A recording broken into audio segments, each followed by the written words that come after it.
देश का दिल इंदौर सिर्फ स्वच्छता में ही नहीं बल्कि जिंदा दिली में भी नंबर 1 है। तभी तो इंदौर के रहने वाले विक्रम अग्निहोत्री देश के पहले ऐसे व्यक्ति हैं जिन्हें हाथों से नहीं बल्कि पैरों से कार चलाने का लाइसेंस मिला है। इतना ही नहीं, विक्रम अग्निहोत्री ने अपनी दिव्यांगता को अपनी ताकत बनाते हुए वो मुकाम हासिल किया है जिसने आज हर इंदौरी का सीना गर्व से चौड़ा कर दिया है। देखिए एमपी न्यूज की ये स्पेशल रिपोर्ट। नमस्कार, स्वागत है आपका एमपी न्यूज़ के स्पेशल सेगमेंट में। इंदौर देवी अहिल्या की ये नगरी हमेशा ही सर्वश्रेष्ठ नगरी रही है। पूरे भारत में अगर देखा जाए तो इससे सर्वश्रेष्ठ सिटी आपको कहीं नहीं मिलेगी।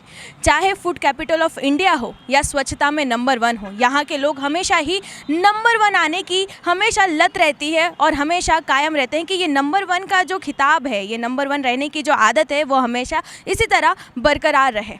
जब हम लोग इंदौर सिटी की बात कर रहे हैं तो यहाँ पर एक स्पेशल स्टोरी हम आज आपके लिए लेकर आए हैं। क्या ये स्टोरी है ये मैं आपको बताती हूँ।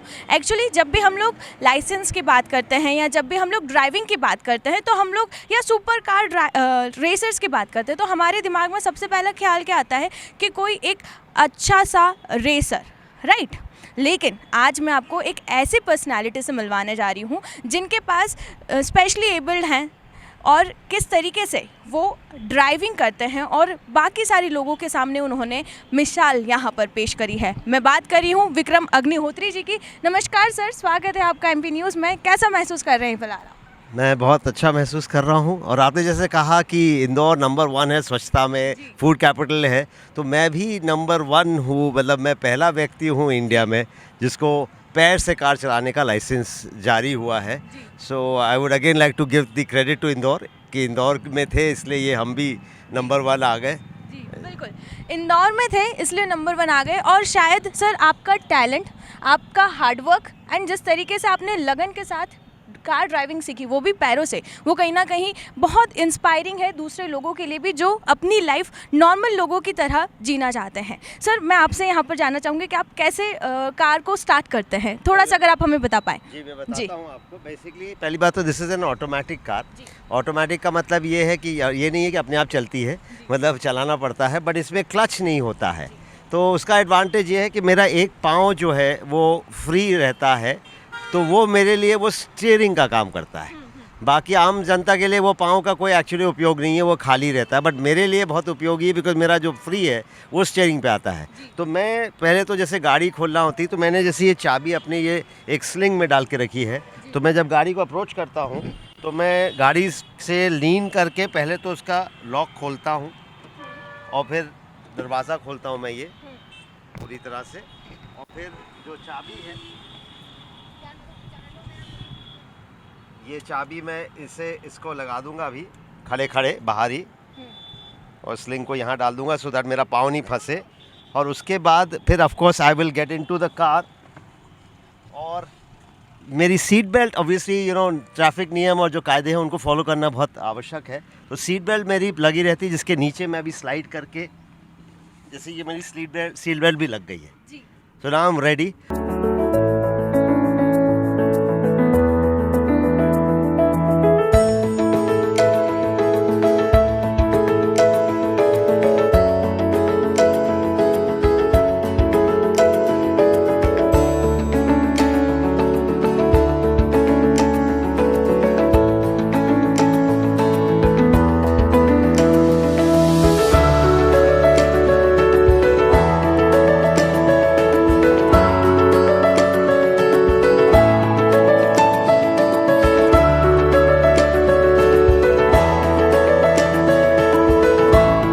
आइए जानते हैं आगे की जर्नी किस तरीके से ये शुरुआत हुई, कौन से ईयर से शुरुआत हुई और कब ड्राइविंग सीखी, लाइसेंस के लिए कैसे अप्लाई करा।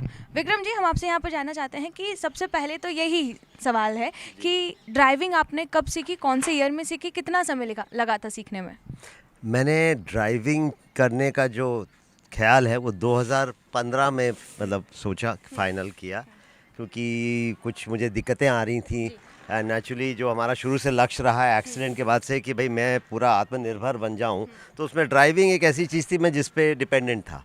सो एनीहाउ 2015 में जब ये ऑटोमेटिक कार्स आने लग गई और ख़ासकर स्मॉल सेगमेंट में जो थोड़ा सस्ते सेगमेंट का हैं, तो 2015 में मैंने फिर मई में कार अपनी जो फर्स्ट सिलेरियो है वो ख़रीदी थी, और एक प्रकार से उसी पे मैंने चलाने का जो प्रयास है जो वो उसी पे शुरू किया था, यू कैन से।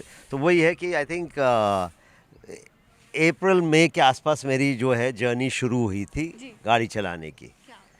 और थोड़ा सा मुझे भी एक आश्चर्य या शौक लगा था कि जिस कम समय सीमा में मैंने ड्राइविंग को पिकअप किया, मतलब मुझे हार्डली आई थिंक 2-1 महीने भी नहीं लगे होंगे, बल्कि मैं जब गाड़ी खरीदी तो शोरूम से मैं ही उसको बाहर लेके आया था।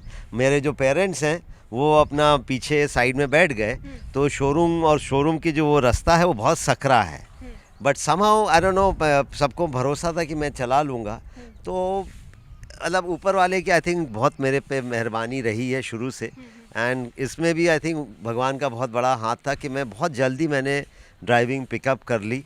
और दुर्भाग्यपूर्ण बात ये थी कि कोई ड्राइविंग स्कूल या कोई ऐसी कोई इंस्टीट्यूशन नहीं है जो दिव्यांगों को ड्राइविंग सिखाए, अनफॉर्चुनेटली।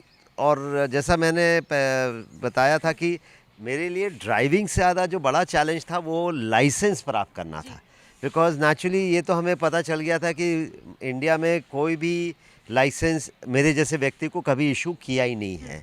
सो नेचुरली हमारे दिमाग में, जहन में वो बात थी कि भाई गाड़ी तो चलो मेरे पे डिपेंड करती है, ड्राइविंग मेरे टैलेंट पे मैटर करता है, पर लाइसेंस इज़ समथिंग जिसके लिए नेचुरली लाइसेंस इज़ समथिंग जिसके लिए मुझे दूसरों को कन्विंस करना पड़ेगा, और एक प्रकार से पूरा नियम कायदा बदलना पड़ेगा। सो वो एक हमारे लिए ज़्यादा बड़ा चैलेंज था। तो नेचुरली जब ड्राइविंग की जैसे कहें, जब लगा कि हाँ ठीक है, अब मैं लर्नर्स लाइसेंस के लिए कर सकता हूँ और मैं अब इतना तो क्वालिफाई हो गया हूँ, तो नेचुरली फिर हमने आरटीओ साहब को अप्रोच किया। और अनफॉर्चुनेटली जो जैसे होता है कि जो रिस्पांस इमीडिएट जो था was negative. Naturally they felt कि भाई ये संभव नहीं है, और नेचुरली जैसे होता है कि ये कभी किसी को भी नहीं इशू किया गया है, पहले कभी नहीं किया गया है। तो ऐसे करके नेचुरली उनने मुझे पहले तो मना ही कर दिया था और मुझे लौटा दिया था। बट थोड़ा सा इसमें मेरा ये बताना चाहूँगा, मैंने बीच में मैं LLB कर लिया, मतलब after gap of almost 23 years मैंने MA किया था 91 में इकोनॉमिक्स में, और 2014 में मैंने ऐसी आउट ऑफ इंटरेस्ट कहिए, या मेरी माता श्री जो हमेशा से मेरी क्या बोले फ्रेंड फिलोसोफर गाइड, मतलब जो मेरे को हमेशा धक्का देती रहती थी, समा उनके मोटिवेशन से भी मैंने LLB ज्वाइन कर लिया था। तो जब मैंने उसकी पढ़ाई करी और तो मैंने जो मोटर व्हीकल एक्ट को भी जब ध्यान से पढ़ा, तो उसमें पाया कि उसमें कोई डिस्क्वालिफिकेशन नहीं है, कहीं पे भी ये नहीं लिखा है कि आप पैर से गाड़ी नहीं चला सकते या आपको हाथ होना अनिवार्य है, हाथ या पैर होना अनिवार्य है, ऐसा कहीं नहीं लिखा है। तो ये मुझे फिर उससे मुझे बहुत एक कॉन्फिडेंस मिला कि भाई नाउ ओनली थिंग जो डिटर्मिन करेगा वो मेरी खुद की ड्राइविंग रहेगी, मेरा शारीरिक जो कहें खामी या कमी जो है वो मेरे आड़े नहीं आएगी, ये मुझे पता था। पर अनफॉर्चुनेटली अथॉरिटीज़ के लिए तो फिर भी जो भी, क्योंकि उनके लिए ये रूटीन का काम नहीं है, तो उनके लिए तो यही था कि भाई अब हम हाथ पे गियर वाले आदमी को कैसे लाइसेंस देते हैं। तो नेचुरली हमने उनको बताया कि भाई साहब देखिए, एक्ट में ये ग्रे एरिया है, इसको आप जैसा चाहे इंटरप्रेट कर सकते हैं, अगर आप चाहें तो इसको पॉजिटिवली करिए, आप चाहें तो इसको नेगेटिवली करें। बट दुर्भाग्यपूर्ण ये बात है कि अपने देश में अगर ये ऑप्शन रहता है तो वो नेगेटिव की तरफ ज़्यादा रुझान रहता है। आदमी सोचता है कि मैं कहाँ अपना रिस्क उठाऊं, कल को कुछ हादसा हो जाए तो मेरी गर्दन फंस जाएगी, लाइसेंस किसने दिया। तो एनी हाउ, तो फिर हमने थोड़ा सा लोगों से रेफरेंस थोड़ा सा दिलवाया, जो मुझे जानते थे उनसे कहलवाया, तो फाइनली से आरटीओ साहब को थोड़ा फिर भरोसा आया, तो उन्होंने मुझे लर्नर्स लाइसेंस दे दिया।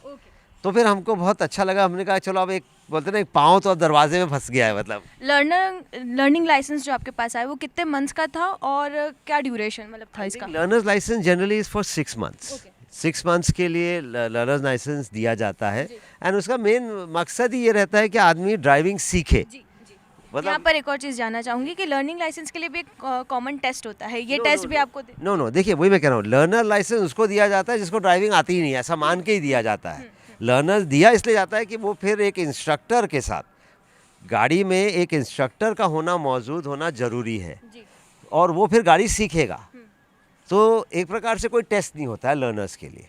कोई सक्सेस हो या कभी आप कोई अच्छा काम करें तो डेफिनेटली आपकी उस सक्सेस के पीछे या आपके उस ग्रोथ के पीछे कहीं ना कहीं आपके पेरेंट्स, आपके लव्ड वन, आपके रिलेटिव्स जो हमेशा उस जर्नी में आपके साथ रहें, उन लोगों का एक बहुत बड़ा हाथ होता है। क्योंकि अगर वही सपोर्ट सिस्टम आपके साथ नहीं है तो कहीं ना कहीं ज़िंदगी की इस लड़ाई में आप कहीं ना कहीं पीछे छूटने में 1-2% से आप रह ही जाते हैं। तो ऐसे में जब भी आप ऐसा सोचें कि हम ये काम नहीं कर पाएंगे या हम वो काम नहीं कर पाएंगे, और स्पेशली जो स्पेशली एबल्ड लोग हैं वो कहीं ना कुछ एक्सक्यूजेस से रह जाते हैं। आज ये इंस्पायरिंग जर्नी पहुंचाने का एमपी न्यूज़ का यही मोटिव था कि आपको ये बताएं कि ज़िंदगी बहुत अलग तरीके से, अलग अलग रंगों से महसूस करी जा सकती है, जिया जा सकता है। सिर्फ 1 या 2 कमी से आपकी ज़िंदगी को तोला नहीं जा सकता। आप हमेशा प्रयास करें, अगर कहीं कमी हो रही है तो उसे दूर करने की कोशिश करें। 1 या 2 बार में नहीं, लगातार निरंतर प्रयास से वो दूर होगी, एकदम से नहीं दूर होगी। आई होप ये जर्नी आज आप सभी को मोटिवेट करेगी, जितने भी यूथ हैं, हमारे जितने भी स्पेशली एबल लोग हैं, और उनसे भी बढ़कर जो हमारे लोग हैं, जितने भी हमारे सीनियर सिटीजन्स हैं, उनके लिए भी कहीं ना कहीं ये बहुत एक इंस्पायरिंग जर्नी है। क्योंकि लोगों को लगता है कि एज एक बैरियर है, लोगों को लगता है कि हम ये नहीं कर सकते क्योंकि अब हमारा ये टाइम चला गया है। ऐसा नहीं होता है। आप आज के टाइम में, आज के दौर में आप जो करना चाहें वो आप कर सकते हैं, कि किसी का भी कोई टाइम लिमिटेशन या कोई बैरियर नहीं रह चुका है। ये जर्नी आज आप तक हमने पहुंचाई है, ये प्रयास करा है कि कहीं ना कहीं एक खुशी, एक इंस्पायरिंग जर्नी कहीं ना कहीं अगर आपको मोटिवेट कर दे, 1 या 2 लोगों को भी अगर मोटिवेट कर दे, तो हमारा जो मेन उद्देश्य था वो पूरा हो जाता है कि 1 या 2 ज़िंदगी सुधारने में कहीं ना कहीं हमारा कुछ योगदान रहा। आज ये स्पेशल स्टोरी हमने आप तक पहुंचाई। आई होप कि आप सभी को बहुत पसंद आई हो, और कहीं ना कहीं जहाँ निराशा हो उस निराशा को दूर करने में ये मदद साबित हुई हो। इसी के साथ ही मैं लेती हूँ आपसे अलविदा। नमस्कार, और बाकी सारी तमाम खबरों के लिए आप बने रहिए एमपी न्यूज़ के साथ।